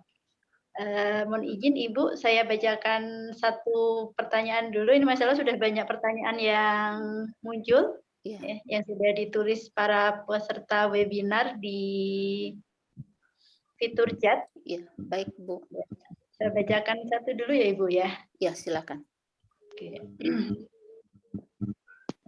Pertanyaan pertama dari Ibu Khotimah Wati dari MAN 1 Tuban. Pertanyaan untuk bakteri atrik, apakah tidak berflagel? Kalau tidak berflagel berarti dia tidak bisa bergerak begitu. Nah, kemudian bagaimana cara bakteri ini mendapatkan nutrisi ketika dia tidak ada pergerakan? Itu pertanyaan pertama dari Ibu Khotimah Wati dari MAN 1 Tuban. Monggo Ibu. Baik, terima kasih Bu Khotimah atas pertanyaannya. Untuk bakteri atrik, dia tidak memiliki flagel maupun vili, ya, yang banyak tentunya, tapi tidak memiliki flagel. Nah, cara dia bertahan hidup memang dia sifatnya tidak motil, ya, tidak bergerak atau amotil gitu. Jadi ketika dia untuk bertahan hidupnya, untuk memperoleh nutrisi, dia biasanya diperoleh dari inang tempat dia hidup. Contohnya di sini yang paling umum itu Escherichia coli ya. Escherichia coli itu dia atrik.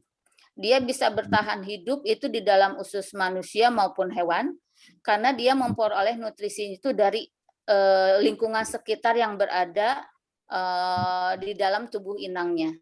Ya, jadi nutrisi-nutrisi yang ada di tubuh inang, yang ada di sekitar bakteri itu, ya, lakukan eksosit dan endositosis ke dalam tubuh selnya itu. Nah, dengan cara itulah dia bisa hidup. Ya, berbeda dengan yang memiliki flagel, gitu. Jadi dia sifatnya amotil atau imotil ya, dan kadang-kadang dia sesil pada jaringan inang. Salah satu contohnya lagi Ibu mungkin bisa lihat dalam Streptococcus dan Staphylococcus, itu adalah flora normal yang ada pada kulit kita. Pada kulit kita itu dia tidak kemana-mana, adanya di permukaan tubuh gitu ya. Nah kalau misalnya tidak dibersihkan oleh kita, tidak mandi misalnya ya, itu akan bertambah banyak. Makanya mungkin kalau Ibu pernah memperhatikan gitu ya, ketika ada orang yang menderita, mohon maaf ini bau badan gitu ya, bau badan, itu bakterinya itu akan bertahan pada badan dia, kalaupun dibersihkan itu akan nempel pada pakaian, ya, akan nempel pada pakaian. Nah, ketika pakaian itu dipinjam oleh orang, misalnya ya, dipakai oleh orang, maka itu akan tertular gitu orang tersebut dengan bakteri itu. Tapi kalau tidak pakaian yang si penderita itu tidak diberikan ke orang lain, tidak dipinjam dan dipakai oleh orang lain, maka bakteri itu akan tetap berada pada si penderita tadi. Itu yang bakteri atrik gitu ya. Mungkin bisa menjawab itu Ibu Hatimah, mudah-mudahan tidak puas, nanti bisa cari lagi informasi lain ya. Oke, Masya Allah. Jadi ketika Allah memberikan kehidupan, mesti ada jalan untuk mempertahankan hidupnya ya Bu ya. Iya, betul Bu. Termasuk bakteri. Ya, oke Ibu, saya lanjutkan ke Ini pertanyaan apa konten kreator enggak? ya. Sekarang Jadi ada apa-apa? nah, pertanyaannya, probiotik tidak punya. Kemudian bakteri ini mengontrol aktivitasnya. Karena seperti yang kita pahami selama ini, prokaryotik itu tidak memiliki membran pada intinya, seperti itu. Ya. Bagaimana bakteri ini bisa mengontrol aktivitas kehidupannya. Seperti Betul. itu, Ibu. Ya, terima kasih Ibu Ade Ina ya. Ibu Ade Ina, salah satu prinsip perbedaan antara prokaryotik dan eukaryotik itu ada tidaknya membran dalam sel. Ya. Nah, membran dalam sel ini akan berperan pada proses pembentukan kompartemen di dalam sel. Dalam hal ini adalah organel yang bermembran. Nah, pada yang prokariotik, ya, dia tidak memiliki organel yang bermembran, termasuk di dalamnya adalah inti sel. Dia tidak punya karena tidak punya tadi membran dalam. Lalu materi di dalam yang harusnya ada di dalam inti sel itu adanya di mana? Ada di dalam nukleoid. Jadi materi genetik yang harusnya ada di dalam inti sel pada sel eukariota, kalau pada prokariota adanya di dalam nukleoid dan ada di dalam plasmid. Ya, ada di dalam plasmid. Nah, bagaimana kalau dia tidak punya inti, bagaimana cara mengontrol aktivitasnya? Nah, aktivitas sel itu otaknya itu ada di DNA. Karena bakteri prokariotik dan archaea prokariotik itu juga memiliki DNA, maka dia tetap akan bisa mengontrol aktivitasnya. Salah satunya ini adalah sintesis protein misalnya. Sintesis protein di dalam prokariotik tetap ada yang kita sebut organel, tapi organelnya tidak bermembran, yaitu ribosom. Nah, ribosom ini berperan dalam sintesis protein. Lalu bagaimana untuk energinya? Nah, di dalam prokariotik itu membran selnya itu biasanya ada membentuk suatu pelintiran ya ke bagian dalam dari sel, itu yang kita sebut mesosom. Dan di situ ada enzim yang bisa menghasilkan ATP, di antaranya adalah ATPase. Jadi walaupun tidak memiliki organel ya, seperti halnya eukariotik, nah bakteri dan archaea ini tetap bisa melakukan aktivitasnya. Karena tadi memiliki materi genetik yang ada di dalam nukleoid dan di dalam plasmid, kemudian juga bisa melakukan sintesis protein dengan bantuan ribosom, juga bisa menghasilkan energi dengan adanya enzim ATP sintetase yang ada di dalam mesosom. Itu cara mengontrol aktivitas yang prokariotik. Itu mungkin Bu Ina, ya Bu Ade Ina, mudah-mudahan menjawab. Ya, oke. Jadi otaknya ada di DNA ya Bu ya. Ya, itu. Iya.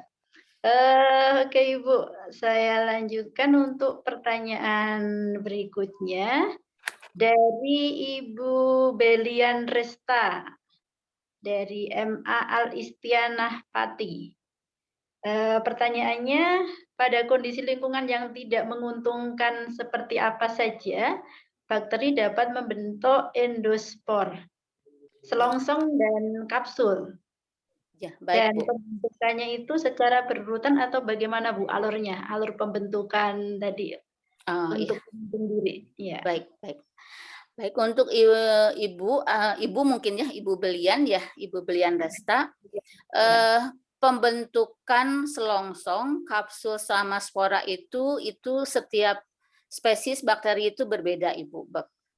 Jadi ada yang untuk mempertahankan dirinya itu ada yang membentuk selongsong, ada yang membentuk kapsul, atau ada juga yang membentuk spora. Jadi berbeda, tidak ada urutan dalam satu bakteri membentuk kapsul, membentuk selongsong atau spora gitu ya. Nah, kondisi ekstrim yang seperti apa ketika bakteri itu membentuk kapsul? Nah, tadi disampaikan bahwa bakteri yang membentuk kapsul itu adalah bakteri-bakteri yang umumnya hidup atau habitatnya itu di perairan. Ya, di perairan. Nah, ketika kondisi perairannya itu sangat ekstrim, ya, contohnya di sini adalah kadar garam tinggi atau kekurangan, kekeringan gitu ya, atau misalnya kadar mineral di dalam perairan tempat hidup bakteri itu tidak cocok dengan bakteri, maka dia akan melindungi dirinya dengan membentuk kapsul. Ya, dengan membentuk kapsul. Kenapa bisa melindungi diri dengan membentuk kapsul? Tadi disampaikan bahwa kapsul itu biasanya komponennya atau komposisinya adalah lipopolisakarida atau lipoprotein, dan itu dia bisa melindungi diri dari ekstrimnya habitat tempat dia hidup. Ya, beda dengan archaea tadi ya Bu ya. ketika kondisi ekstrim, archaea itu masih bisa bertahan karena dari salah satu pembedanya itu tadi ada yang kita sebut RNA polimerase ya di dalam perbedaan karakteristik bakteria dan archaea.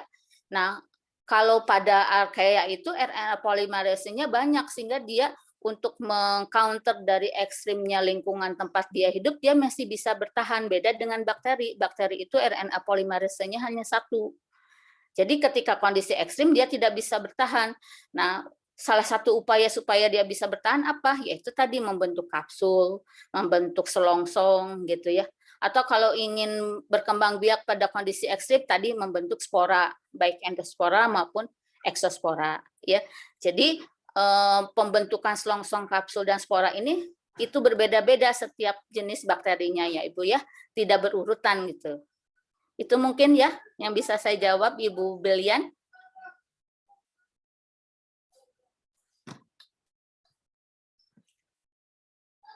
Ibu Yuli di unmute dulu Ibu Yuli.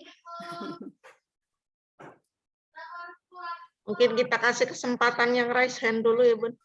Mangga silakan. Dengan kesempatan untuk yang raise hand dari Ibu Selvina Pangloli. Ya, Ibu Selvina Pangloli, disilahkan. Ya, Ibu Selvina. Temu kali. Bu Temu Rahayu mungkin ini. Ya, oke, Bu Temu Rahayu. Ya, baik. Terima kasih. Paparan yang sangat keren, Bu Jujun. Banyak memberikan pencerahan nih buat kami, Terima guru biologi. Tadi perbedaan antara prokariot dan eukariotik itu kan Ibu menyebut istilahnya membran dalam gitu ya Bu. Seperti itu. Nah, sedangkan kami kan menjelaskan pada anak-anak itu dengan istilah tidak memiliki membran inti. Gitu. Nah, apakah itu memang harus kami dapat pencerahan ini? Saya berpikir betul juga sih ya, karena memang membran dalam itu yang akan membentuk kompartemen itu dan itu tidak di prokariot ini. Jelaskan apakah istilah yang digunakan selama itu kurang tepat. Kemudian yang kedua, bakteri dan eubakteri ini kan tadinya dalam satu kingdom Monera ya Bu. Ya. Waktu zaman kita membaginya Whittaker dengan 5 kingdom itu. Kemudian kan juga ada cyanobacteria Bu. Nah itu. Nah, bagaimana sekarang ya harus menjelaskan bakteri dan archaebacteria. Ya. Ya. Terima kasih Bu Temu ya. Sayang tadi suaranya agak tersendat-sendat. Ibu Temu, pertama mengenai perbedaan prokariot dengan ekariot, mungkin Bapak Ibu memang sering membedakannya itu dengan ada tidaknya membran inti ya. Padahal secara substansi, kalau Bapak Ibu membedakannya hanya dari membran inti, berarti di sini asumsinya organelnya ada pada prokariot. Gitu. Sedangkan substansi yang utama itu ada tidaknya organel pada sel itu dibentuknya itu oleh membran dalam daripada sel. Ya. Nah, mungkin nanti ada di dalam istilah biologi sel itu proses pembentukannya itu seperti apa. Jadi kompartemen-kompartemen yang ada di dalam sel yang atau kita sebut ruangan yang dibatasi oleh membran itu dibentuknya itu oleh membran dalam sel, termasuk membran inti. Jadi membran inti itu juga dibentuk oleh membran dalam sel. Itu. Jadi kalau misalnya Ibu menjelaskan kepada anak-anak itu bahwa perbedaan prokariot dan ekariot itu ada tidaknya membran itu memang itu tidak salah, tapi hanya sebagian kecil saja itu Ibu. Ya, karena yang utamanya itu bahwa membran inti itu pun dibentuk oleh membran dalam sel, gitu.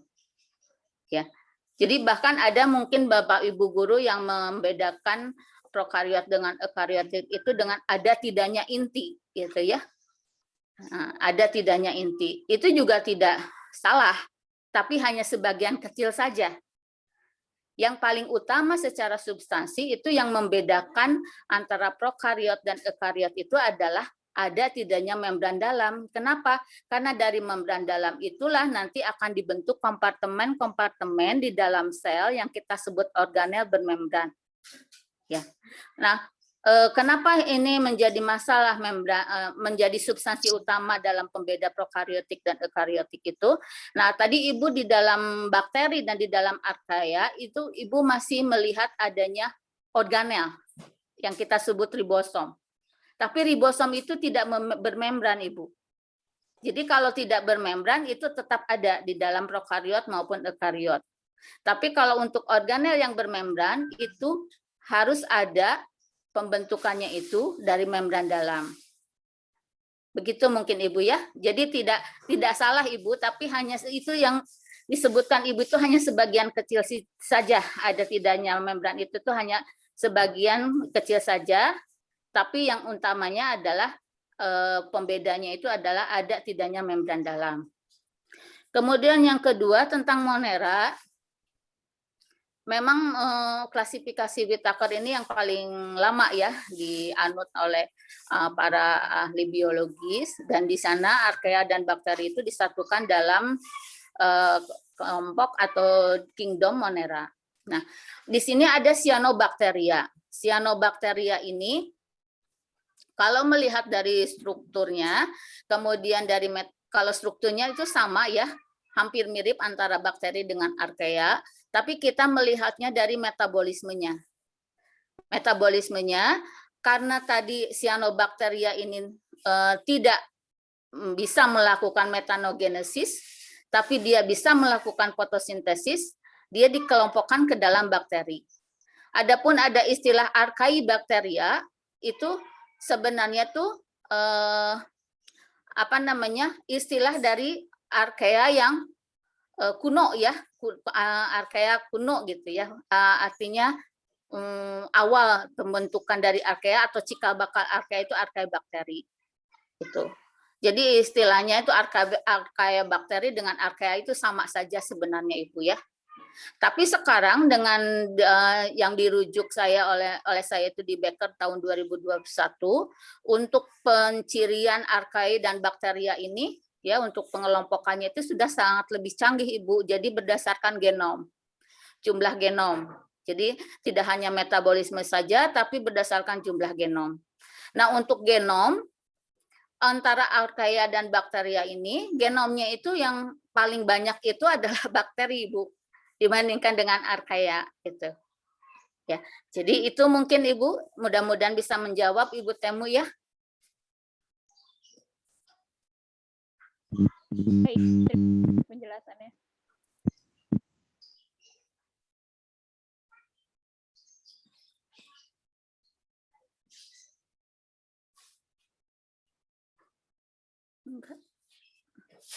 Balikan ke Bu Yuliati, mungkin silakan Bu Yuliati, di-unmute dulu Bu Yuliati. Ya, tadi masih ada satu raise hand lagi dari Bu Selvina Pangloli. Ya. Ibu Selvina. Ya, saya alihkan dulu untuk pertanyaan yang ada di fitur chat ya Ibu ya. Ya, silakan. Ini dari Bu Nurpiana.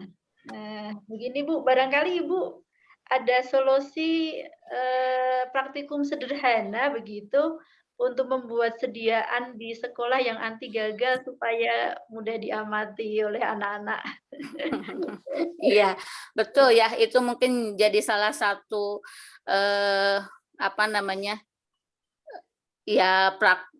best practice kita untuk mengenalkan archaea dan bakteri ya kepada anak-anak, mungkin salah satunya.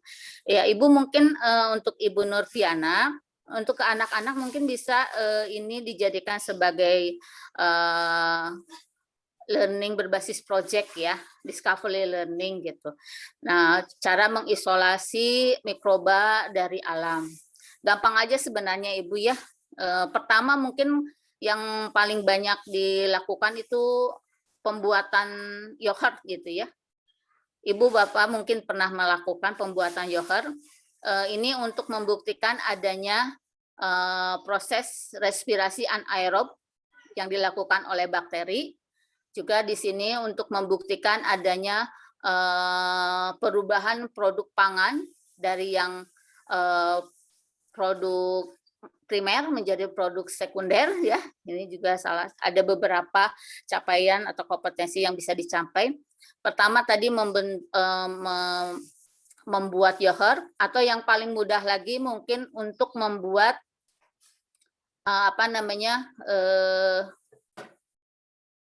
asam cuka. Asam cuka itu mudah sekali Ibu dari udara luar. Jadi ketika misalnya Bapak Ibu bisa menugaskan kepada anaknya, bukan mengisolasi ya, menggunakan air kelapa, kemudian air kelapa itu disimpan di udara terbuka dengan catatan tidak ada hujan ya, disimpan minimal 3 hari. Nah itu dari air kelapa itu sudah bisa menampung bakteri Acetobacter psilinum, ada pembentukan cuka ya. Jadi nanti bisa di tesnya itu mungkin ada tes palatable dari air kelapa yang digunakan sebelum dan sesudah didedahkan di udara terbuka. Contohnya itu. Kemudian bagaimana untuk mengisolasi?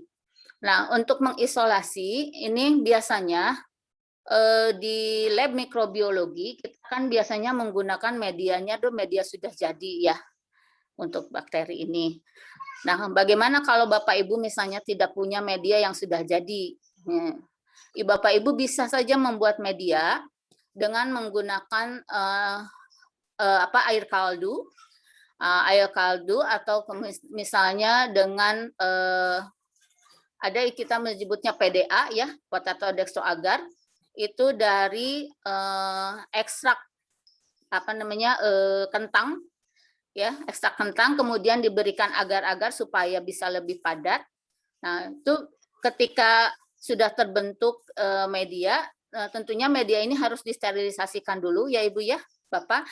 Kemudian didedahkan di udara terbuka, itu sudah bisa menampung mikroba yang ada di udara terbuka, dan nanti itu biasanya akan muncul koloni.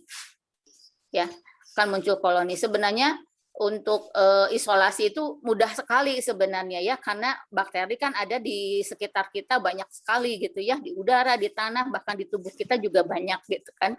Atau kalau tidak dari udara, misalnya kalau Ibu sudah punya medianya, menggunakan swab steril, atau tidak usah menggunakan swab juga, ujung jari kita aja, ujung jari kita ya, disterilkan dulu, diusap pakai alkohol, kemudian ditempelkan di media, itu nanti dalam kurun 3 hari sudah muncul koloni bakteri, Bu.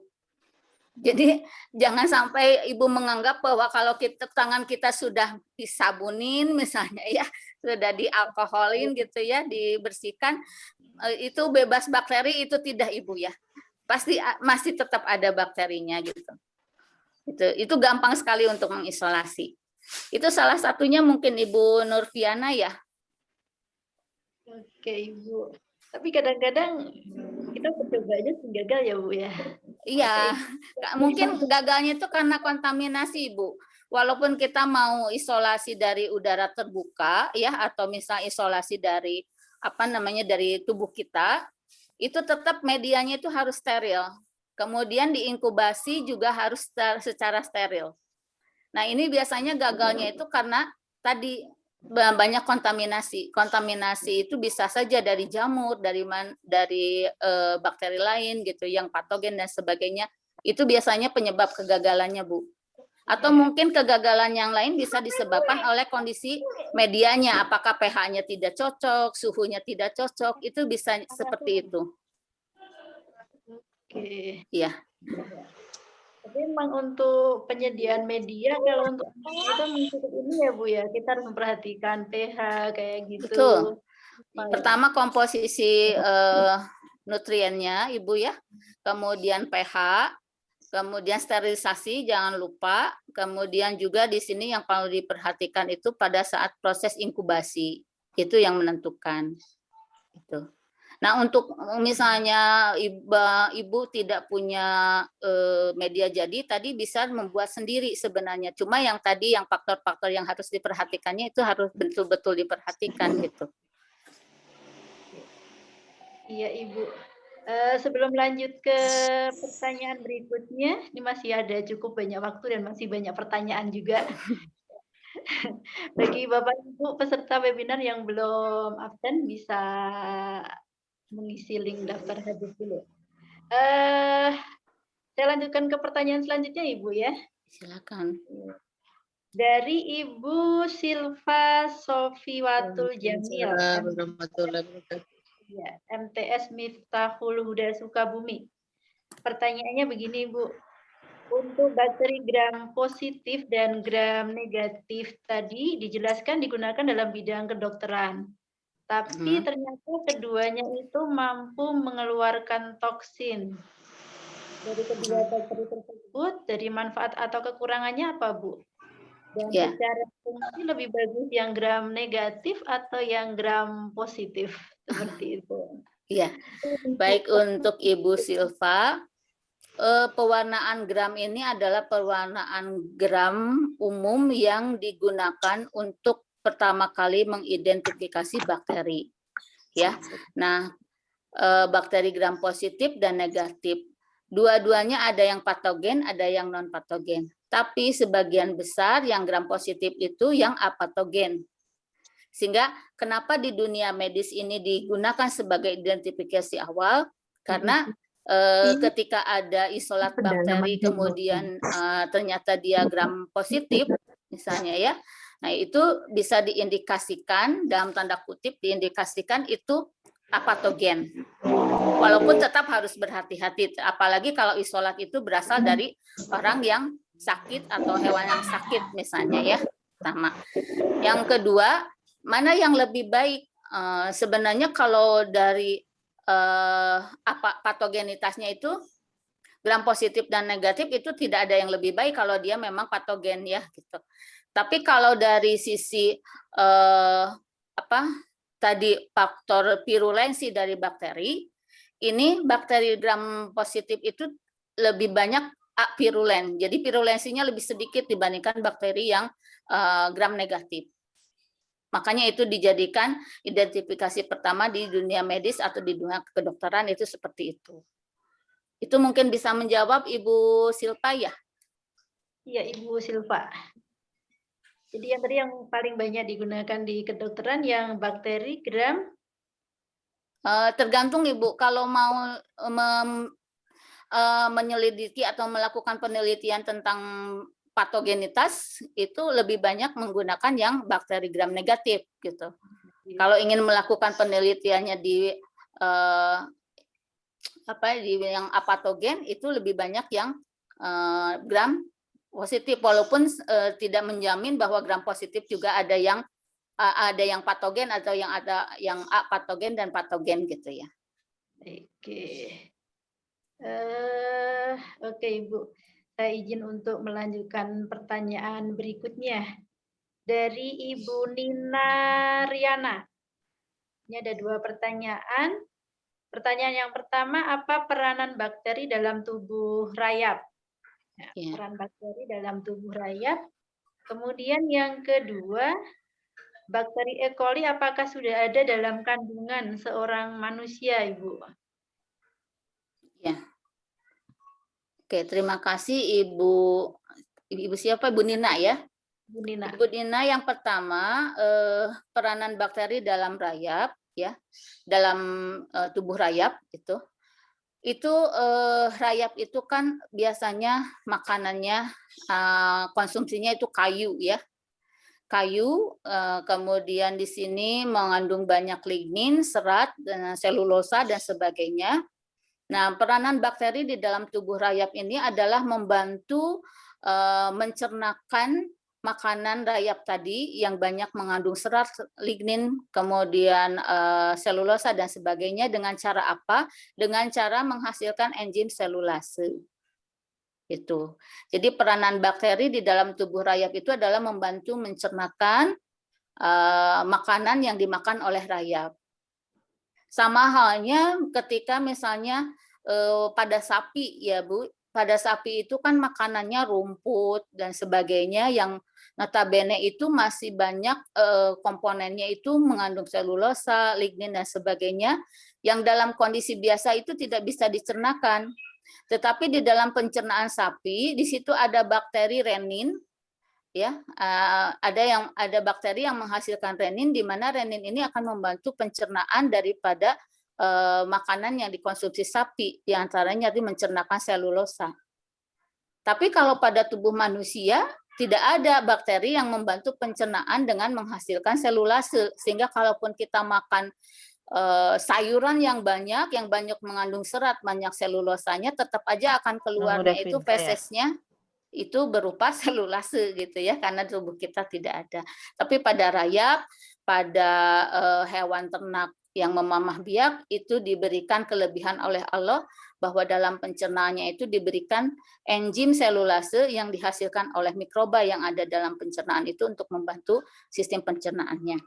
Kemudian untuk Escherichia coli itu adalah flora normal yang ada pada pencernaan hewan maupun manusia, Ibu.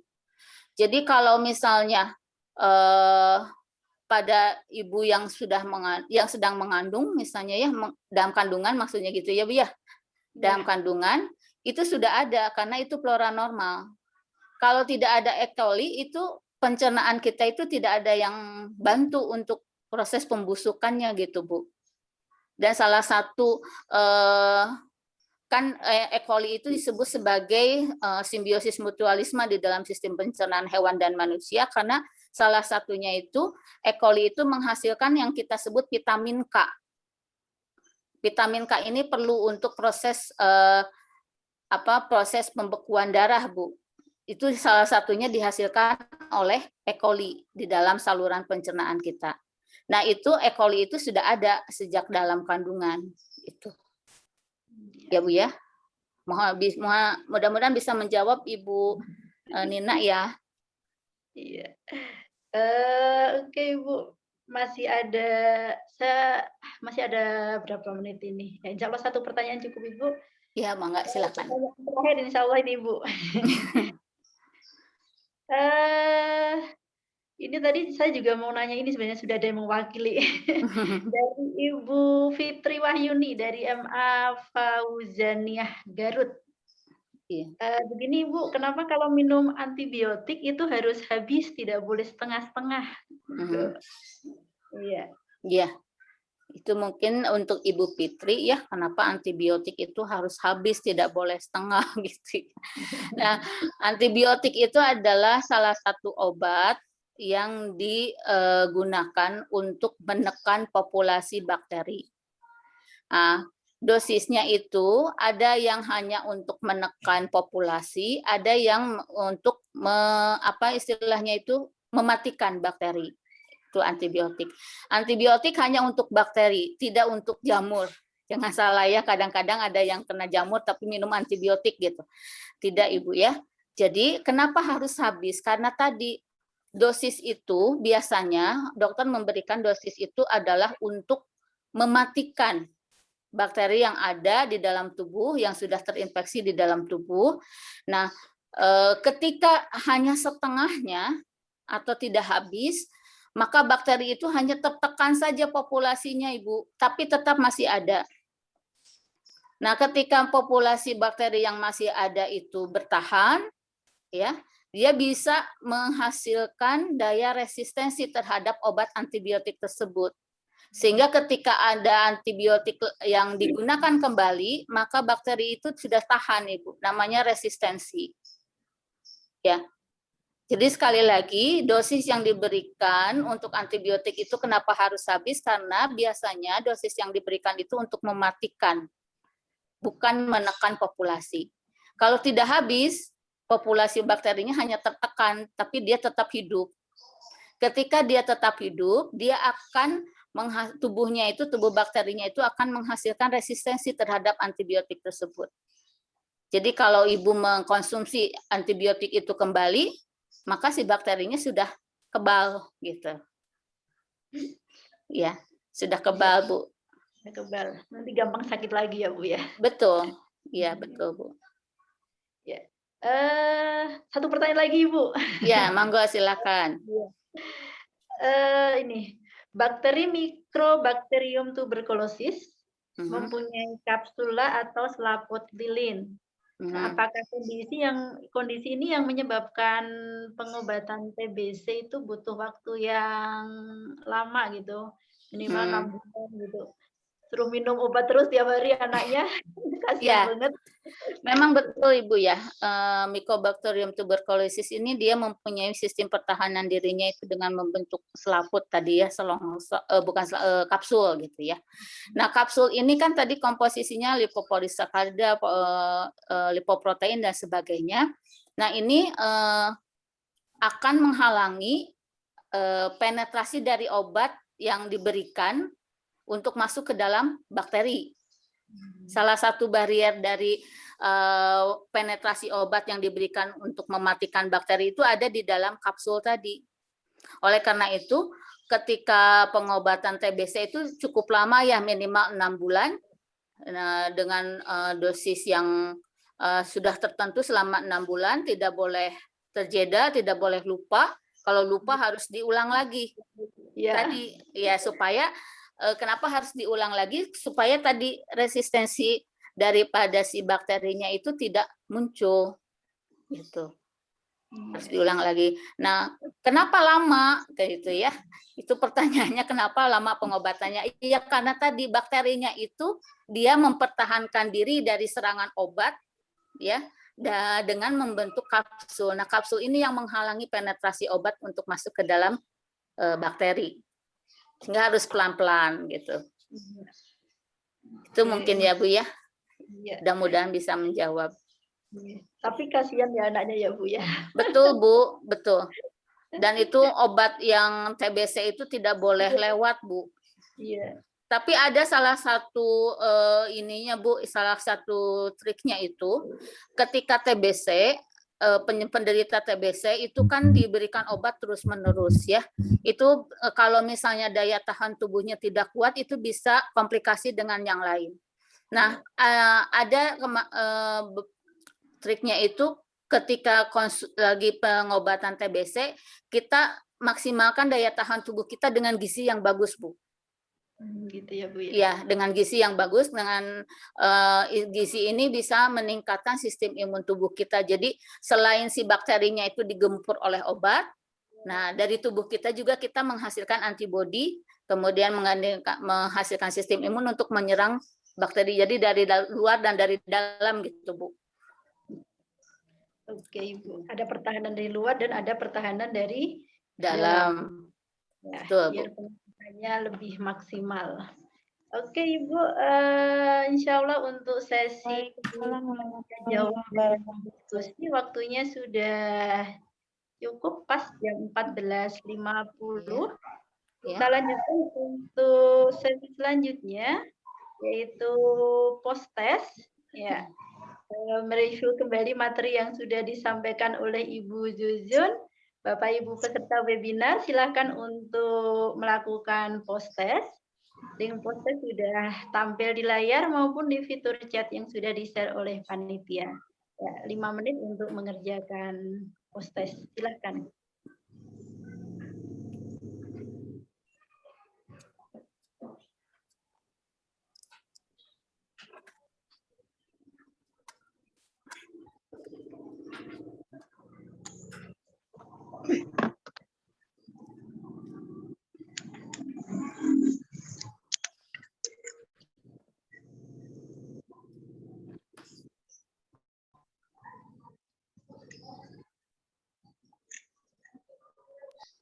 Ibu maaf, untuk nomor peserta bisa dilihat di mana ya, Bu?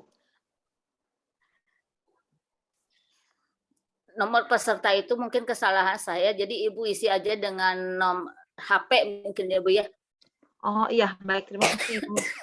Ya, ditulis dengan nomor HP aja Ibu.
Sepertinya udah tuh hostesnya. Ya, oke. 1 menit lagi.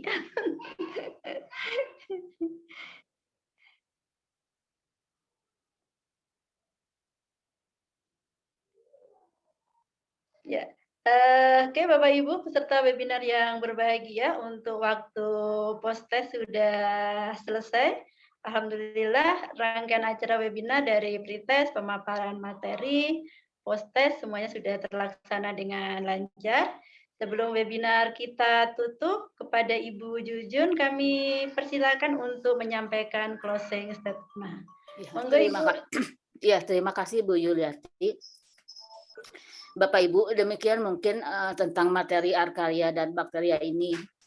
Walaupun dua organisme yang sangat sederhana, hanya terdiri dari satu sel dan termasuk tipe prokariota, namun keduanya memiliki peranan yang sangat besar bagi kehidupan kita, bagi kehidupan di bumi. Mudah-mudahan dengan mempelajarinya kita menjadi lebih bersyukur, bertafakur atas penciptaan Allah Subhanahu wa taala, dan mudah-mudahan dengan mengetahui tentang bakteria dan archaea ini kita bisa lebih memanfaatkannya dengan baik di kehidupan kita sehari-hari. Bapak Ibu mohon maaf apabila pada saat penyampaian saya banyak kata-kata yang salah, itu semata-mata dari saya, mohon maaf. Terima kasih sekali atas perhatiannya. Saya ucapkan nasrun minallah wa fathun qarib. Wassalamualaikum warahmatullahi wabarakatuh. Terima kasih, silakan kembalikan ke Ibu Yuliati. Wabarakatuh. Bapak Ibu peserta webinar yang berbahagia, demikianlah acara webinar nasional pendalaman materi biologi dengan tema bakteri dan archaebakteri yang disampaikan oleh Ibu Jujun MSI. Sekali lagi terima kasih kami ucapkan kepada Ibu Jujun atas pemaparan materinya yang luar biasa. Ibu menambah kesyukuran kita bahwa betapa Allah menciptakan makhluk itu ada manfaatnya bagi kita semuanya. Ada ayat-ayat kauniyah yang kita pelajari di sana seperti itu. Dan kepada Bapak Ibu peserta webinar, kami ucapkan terima kasih atas semangatnya yang luar biasa. Insya Allah kita masih bisa ketemu lagi nanti di Selasa depan dengan materi yang berbeda dan narasumber yang hebat pula. Dan tak lupa kepada segenap Bapak Ibu panitia dari komunitas pendidik Madrasah Peduli, kami ucapkan terima kasih sehingga webinar pada siang hari ini bisa berjalan dengan lancar tanpa halangan suatu apapun. Sebelum webinar kita tutup, kami selaku moderator mohon maaf jika ada kekurangan dan kesalahan selama memandu acara ini. Ada jendela berumah 5, walau tak bersua, semoga materi bisa diterima oleh kita semua. Sekian dari sebagai moderator.